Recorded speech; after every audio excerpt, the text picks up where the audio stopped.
দ্রুতগামী ইরানি নৌকার ভয়ে এবার হেলিকপ্টার দিয়ে হামলা করল যুক্তরাষ্ট্র।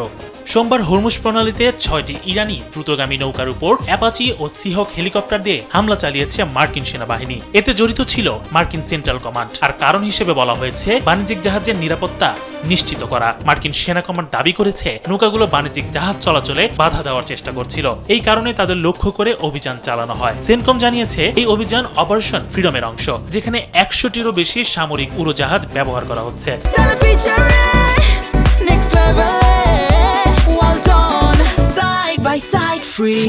হরমুজ প্রণালী বিশ্বজুড়ে তেল পরিবহনের অন্যতম গুরুত্বপূর্ণ পথ। এখানে কোনো উত্তেজনা দেখা দিলে তা আন্তর্জাতিক জ্বালানির বাজারে বড় প্রভাব ফেলে। পর্যবেক্ষকরা আল জাজিরাকে বলেন, এ ধরনের ঘটনা দ্রুত উত্তেজনা বাড়ায় এবং জাহাজ চলাচলের ঝুঁকি তৈরি করে। বিশ্লেষকদের মতে পরিস্থিতি আরো খারাপ হলে তেলের দাম বাড়তে পারে এবং বিশ্ব বাণিজ্যে চাপ পড়তে পারে।